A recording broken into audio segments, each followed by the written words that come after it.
Yoga Vasista. Ce monde objectif n'a pas du tout été créé et n'existe pas. L'apparente existence du monde n'a pas de véritable cause. Comment l'effet d'une irréalité pourrait-il ne pas être irréel? Comment une cause immatérielle pourrait-elle engendrer un effet matériel? Comment la matière pourrait-elle davantage voir le jour dans la pure conscience qu'une ombre existait dans le soleil? Il est inexact d'affirmer que le monde est une pure combinaison accidentelle d'atomes. Ce sont des substances inertes. La création du monde n'est pas l'action de l'ignorance, mais, au contraire, si c'est l'action de l'intelligence, pourquoi un être intelligent accomplirait-il une action aussi futile à la manière d'un fou? Il est donc évident que le monde est une apparence, et pas une existence. Nous paraissons exister dans un pur vide, tels des objets dans un rêve. Le monde n'est que pure conscience et il n'y a aucune différence entre les deux. L'un s'exprime de deux façons comme air et mouvement dans l'espace. L'infinie conscience plus l'apparence porte le nom de monde. Le monde moins sa forme, son apparence, et l'infinie conscience, l'apparence est illusoire et l'illusion n'existe pas. De même que la conscience crée des rêves chez un rêveur, elle crée le monde à l'état de veille. Les deux sont constitués de la même substance. Alors où est la réalité du corps, même de Brahma le Créateur? Il a vu le jour au sein de la conscience en tant que premier objet de rêve. Seul Brahman existe. Mais on fait l'expérience de tout cela comme si c'était réel. Pourtant ce qui est irréel, même si on en fait l'expérience depuis fort longtemps et que c'est le cas de tous. De Brahma le Créateur jusqu'au pilier d'un édifice, toute apparence de matérialité est irréelle. Ces objets semblent posséder une forme tout comme les objets vus en rêve paraissent en avoir une le temps du rêve. Par conséquent, qu'est-ce que l'existence matérielle et que sont les objets de cette apparence du monde? Où sont-ils? Qu'est-ce que l'unité? Qu'est-ce que la diversité? Que suis-je? Que sont les notions, les vasanas ou conditionnements psychologiques qui perpétuent la notion d'existence du monde? Où sont-elles? Elles ne sont pas. Réalise cela et repose dans un état de nirvana. Vasista poursuivit. La subtile vibration du son constitue l'espace et la subtile vibration du toucher constitue l'air. Leur friction provoque la chaleur ou l'élément feu. Quand le feu s'apaise, il y a l'eau.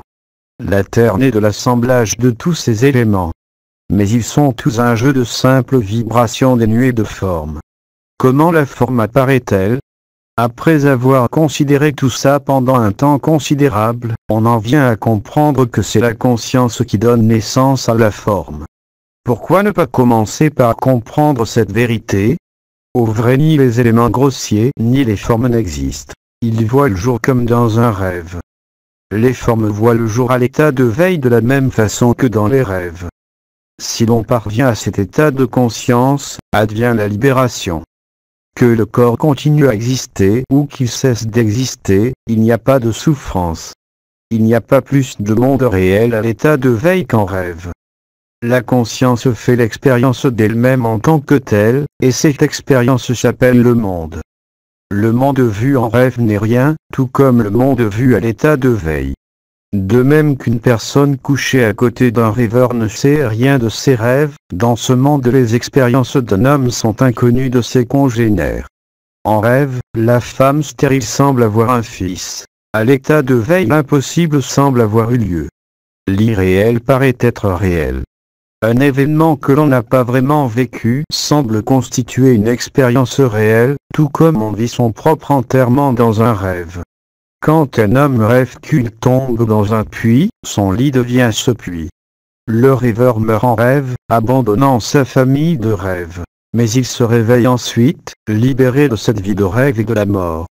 Semblablement, ici on meurt après avoir connu joie et peine pendant longtemps.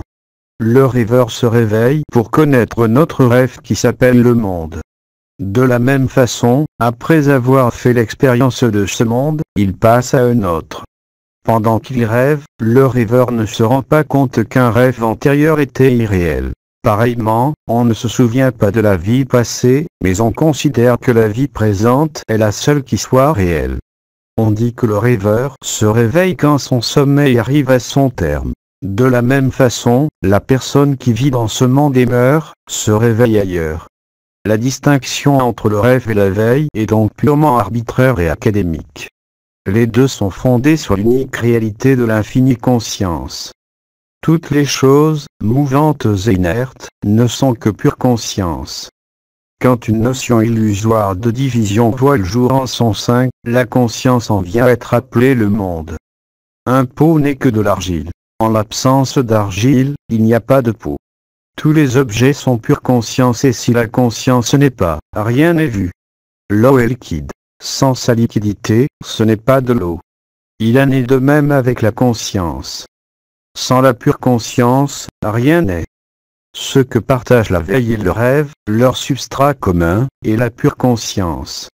Quand les désirs ont fui et que le mental jouit d'une paix parfaite, alors il y a pure conscience. Dans le cas d'un homme en bonne santé, quand son mental est libre de notions objectives et que le sommeil n'est pas encore là, il y a pure conscience. Cette nature qui existe dans l'herbe et les plantes rampantes qui poussent à leur heure, sans le sentiment que rien leur appartient, est pure conscience. La nature d'équilibre de préceptes et de concepts sans être mort, et dont l'être est aussi limpide et pur que le ciel d'hiver, est pure conscience. Le pur être du bois et de la roche, qui sont tels qu'ils ont été créés, tout comme le mental des êtres purs, est pure conscience. Telle est la pure conscience dans laquelle existe toute chose, d'où elles émergent, qui est tout, et qui est tout dans tout. Quand le sommeil a cessé, l'apparence du monde se lève. Quand cela cesse, il y a pure conscience. Ce rien qui demeure après que tout a été nié comme n'étant ni ceci, ni cela est pure conscience. L'univers entier n'est que pure conscience, ainsi qu'il était et qu'il est. Même quand il y a perception de forme et appréhension de notions et de concepts, seule cette conscience existe. Le sachant, soit libre du conditionnement même en percevant les objets des sens, tout comme un homme endormi et pourtant intérieurement réveillé. Demeurant intérieurement aussi silencieux qu'une pierre, parle, marche, boit et prend. Ce monde n'a pas du tout été créé car il n'a pas de cause. Aucun effet ne voit le jour sans une cause. De là la conscience demeure en tant que conscience, sans changement. Quand elle continue à faire l'expérience de ses potentialités intrinsèques, elle apparaît en tant que ce monde. Ainsi ce monde objectif n'a pas du tout été créé, n'existe pas et ne verra pas le jour. Il ne périra pas non plus, car comment l'inexistence peut-elle périr? Ce qui paraît être, est le reflet de la conscience en son propre sein. Toutefois, étant donné qu'il n'y a pas de dualité, n'existe ni reflet ni apparence. Qui sait si ce qui était réel ou irréel? Qui sait pourquoi et comment un homme rêve et ce que sont les rêves, sinon sa propre conscience? Le Créateur et toutes choses ne sont que pure conscience. Une fois cela assimilé, on l'appelle Brahman, quand ce n'est pas le cas, on parle d'illusion, de Maya, d'ignorance et du monde.